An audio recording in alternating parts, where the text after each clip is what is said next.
19h30 à Pointe-Noire, mesdames et messieurs, bonsoir. Vous êtes donc sur Télé Congo Pointe-Noire. Bienvenue au journal.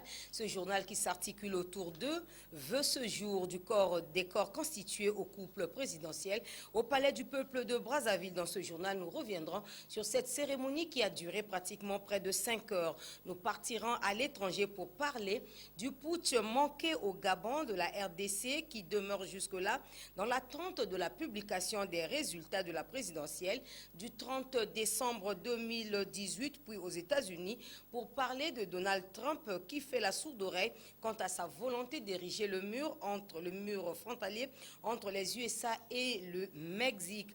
L'école congolaise est malade parce qu'en proie à de nombreuses difficultés, parmi lesquelles l'approvisionnement de ces structures en table-banc.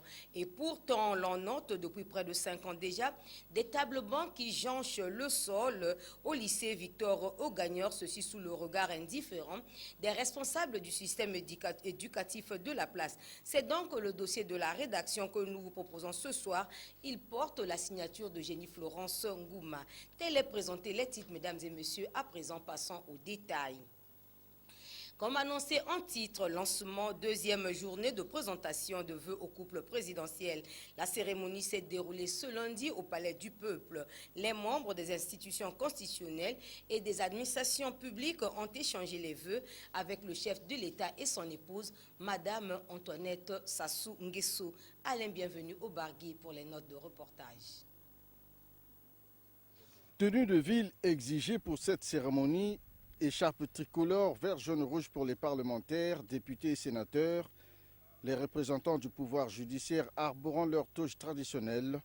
Le décor est ainsi planté ce lundi au Palais du Peuple à l'occasion de la présentation de vœux de nouvel an au couple présidentiel. 10 heures, le président de la République, Denis Sassou Nguesso, et son épouse arrivent dans l'enceinte de ce lieu mythique de la nation.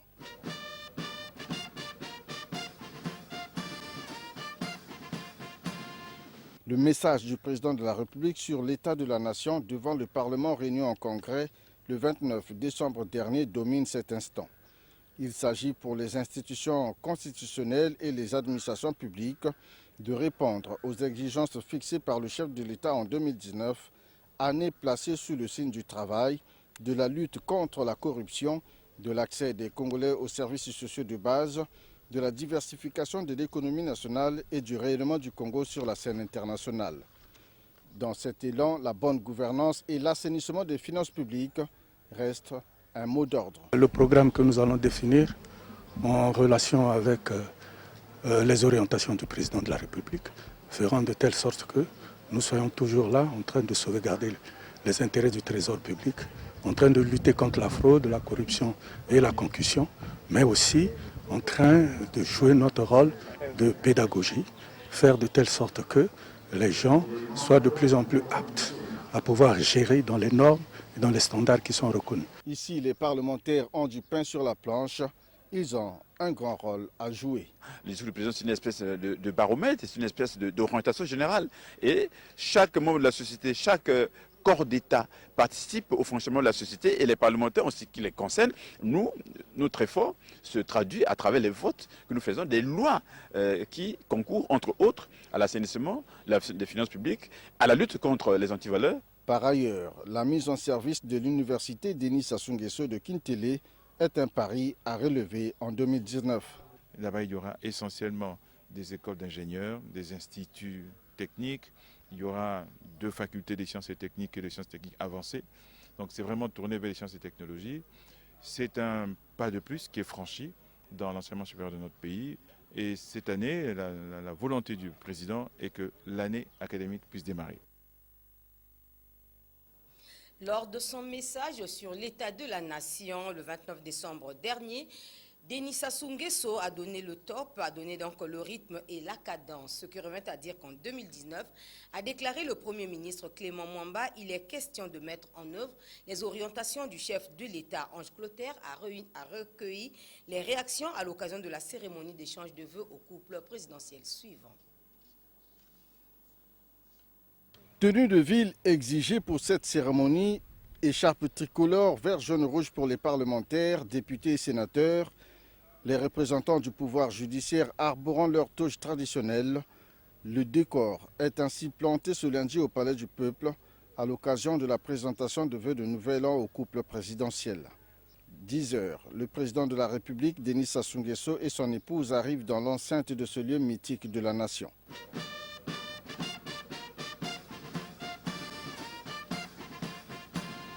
Le message du président de la République sur l'état de la nation devant le Parlement réuni en congrès le 29 décembre dernier domine cet instant.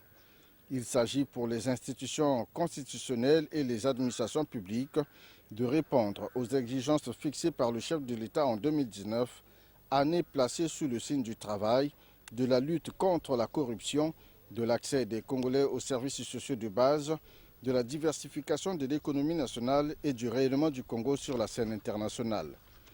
Dans cet élan, la bonne gouvernance et l'assainissement des finances publiques restent un mot d'ordre. Le programme que nous allons définir en relation avec les orientations du président de la République feront de telle sorte que nous soyons toujours là en train de sauvegarder les intérêts du trésor public, en train de lutter contre la fraude, la corruption et la concussion, mais aussi en train de jouer notre rôle de pédagogie, faire de telle sorte que les gens soient de plus en plus aptes à pouvoir gérer dans les normes et dans les standards qui sont reconnus. Ici, les parlementaires ont du pain sur la planche.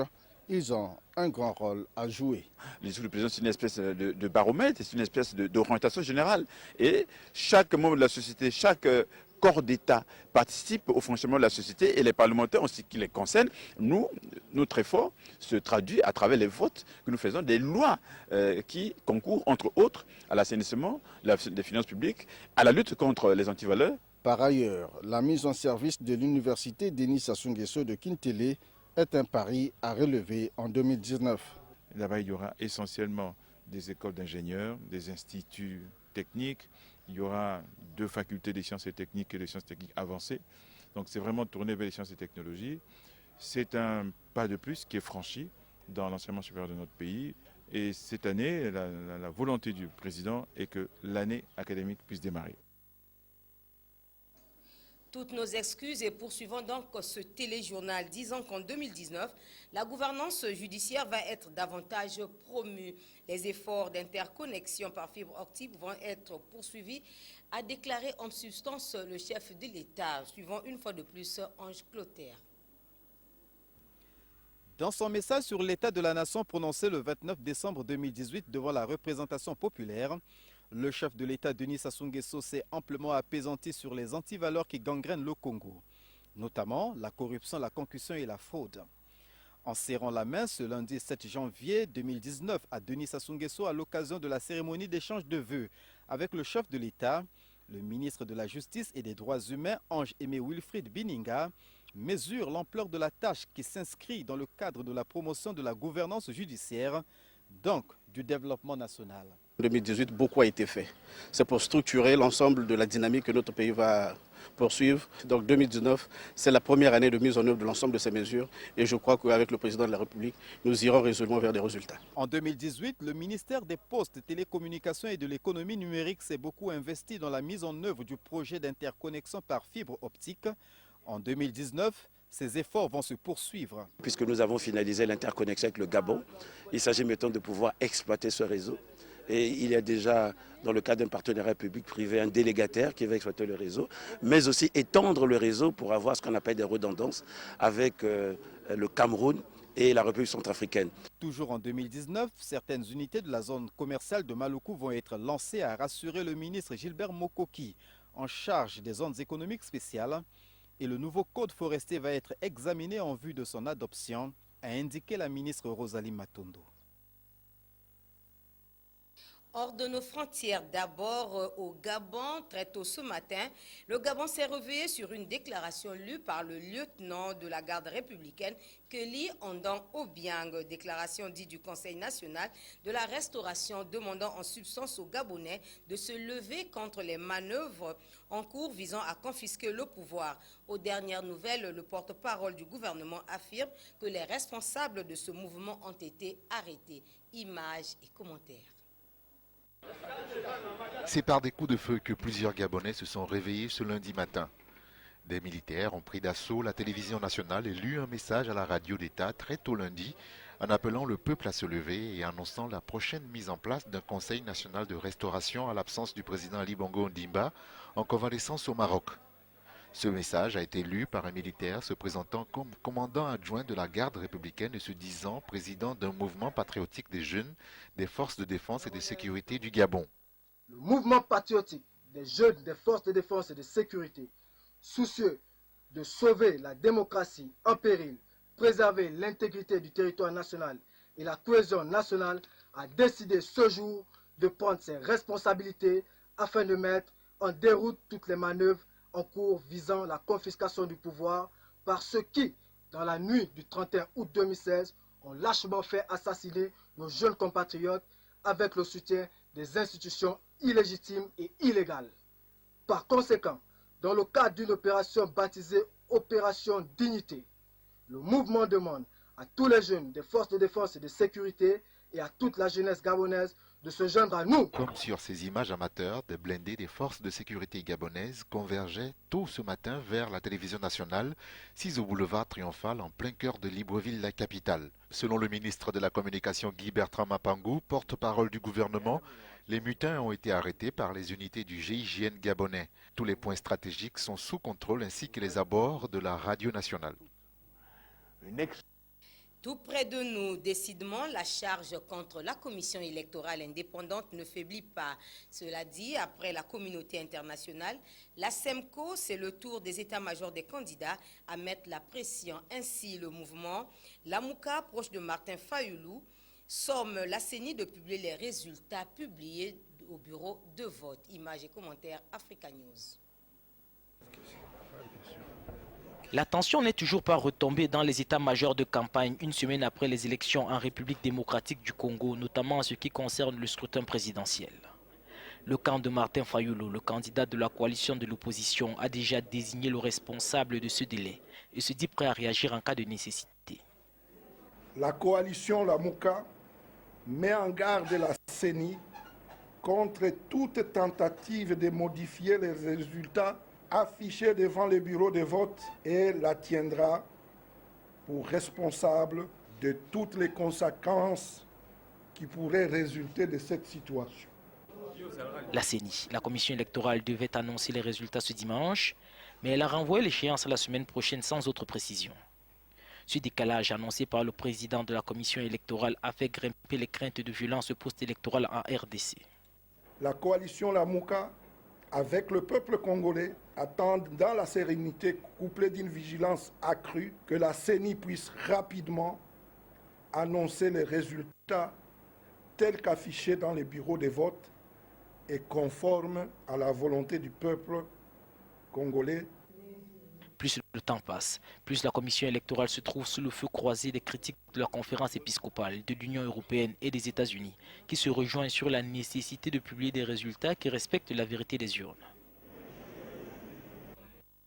Outre-Atlantique, le président américain Donald Trump ne dit pas céder aux pressions tous azimuts qui l'obligent à infléchir sur ses intentions d'ériger un mur frontalier entre les USA et le Mexique. D'ailleurs, il va plus loin en disant que ce mur ne sera plus construit en béton, mais plutôt en acier. Images et commentaires. Alors qu'il a réaffirmé dimanche sa volonté de construire un mur à la frontière avec le Mexique, le président Donald Trump a indiqué qu'il est prêt à ce que ce mur soit fait d'acier et non de béton, si cela peut permettre de débloquer les négociations avec ses adversaires politiques. Je ne m'attends pas à ce qu'il se passe quoi que ce soit à cette réunion et le vice-président non plus. Mais je pense que nous aurons des discussions très sérieuses lundi, mardi et mercredi.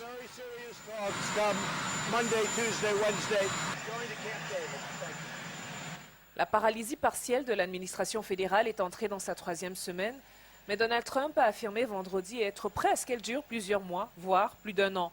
Les démocrates qui ont repris le contrôle de la Chambre des représentants à l'issue des élections de mi-mandat répètent qu'ils sont opposés au financement de ce mur qu'ils jugent immoral, coûteux et inefficace.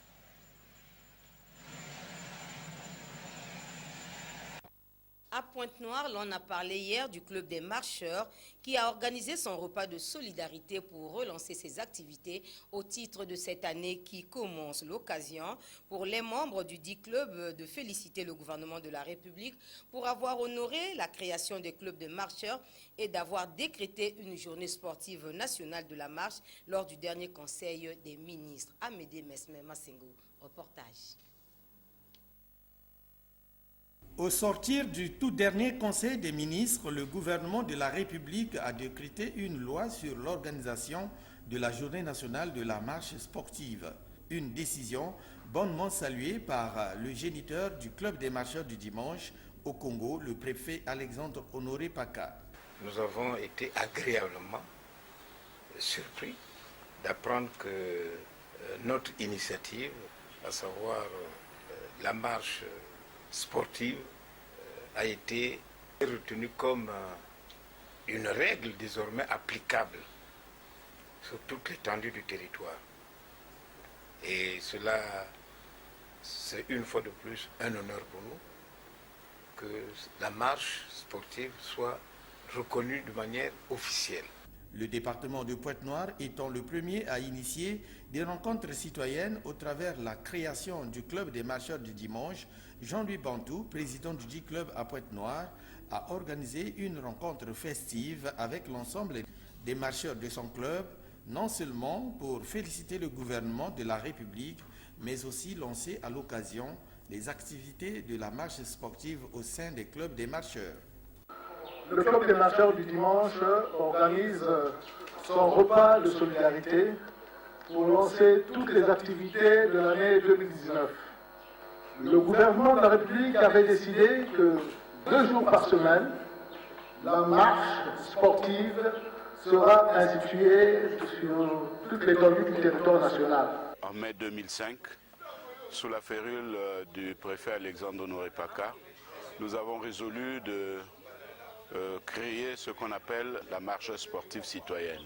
Ce que nous mettons à exécution vient aujourd'hui d'être consacré par le gouvernement de la République. La fête a été belle, l'occasion est donc donnée à tout le monde de pratiquer au moins la marche sportive en vue de diminuer entre autres le taux des AVC, accidents vasculaires cérébraux dans les familles et dans les administrations au Congo. Chose pour terminer, une quantité de tables-bancs en pièces détachées jancent sur le sol du lycée Victor Augagneur depuis près de 5 ans déjà, alors que dans les établissements scolaires de la place, ce matériel est insuffisant ou presque en manque. Quelles peuvent être donc les raisons de cet abandon? En tout cas, cette interrogation a conduit l'équipe de Télé Congo Pointe-Noire, conduite par Jenny Florence Ngouma, de réaliser le constat que je vous propose de suivre. Ces tables-bancs en pièces détachées, posés ça et là dans l'enceinte du lycée Victor Augagneur, souffrent d'un abandon ou d'une inattention on ne peut plus critique, voici environ 5 ans. Ce matériel en provenance de la Chine serait une commande passée sous Elo Matsomampuya, alors ministre de l'enseignement primaire, secondaire et de l'alphabétisation. Là n'est pas le problème, puisque l'administration dans un État est une continuité. La question que l'on se pose est la suivante. Pourquoi ces tables-bancs ne sont-ils pas montés et remis à qui de droit? Surtout que le besoin est crescendo dans les établissements scolaires où les élèves sont assis à même le sol ou en surnombre, bien que le Congo soit un pays forestier nanti de diverses essences. Serait-ce là un bel exemple de moralité à enseigner aux élèves de ce lycée qui, au quotidien, voient ce patrimoine de l'État s'abîmer au vu et au su de tous? Autrefois, la morale écolière enseignait qu'un élève devait accomplir sa tâche jusqu'au bout. Comment donc comprendre ou expliquer ce genre de comportement qui n'honore guère la République? Cette situation est un véritable manque à gagner pour l'État congolais qui a investi dans le désert. Pourtant, au cours des travaux de la 20e session ordinaire du Conseil national de l'éducation préscolaire, de l'enseignement secondaire et de l'alphabétisation, ouvert le 12 septembre dernier à Brazzaville, les participants venus de tous les départements du pays ont planché entre autres sur les aspects liés au financement de l'école, à la qualité des équipements. À cela s'est ajouté l'accès aux structures scolaires de qualité. Le ministre Anatole Koliné Makosso a par ailleurs rappelé en cette circonstance les orientations du chef de l'État visant à redorer l'image de l'école congolaise. La meilleure façon de dire, c'est faire, dixit José Marti. Dans son message sur l'état de la nation, Denis Sassou Nguesso appelle les Congolais au travail, au sens de responsabilité et à l'efficacité. Surtout à rompre avec les antivaleurs. En voilà une habitude de travers. En tout cas, une grande partie de ces tables bancs est déjà dans un état de dégradation avancée dû aux eaux des pluies et une autre partie de ceux-ci était brûlée par les élèves en situation de mécontentement. Reste aux autorités compétentes d'étancher tant soit peu la soif des structures scolaires en table banc pour le bien de tous et surtout des élèves. Et voilà, c'est donc par ce constat, ce dossier sur l'abandon de ces tables-bancs au lycée Victor Gagneur que nous mettons un terme à cette session d'information. Merci à vous tous qui nous avez reçus ce soir chez vous. Bonne suite de programme et une bonne et heureuse année à tous. Nous nous retrouverons demain 19h30 sur ce même plateau. En tout cas, ça sera pour un autre journal.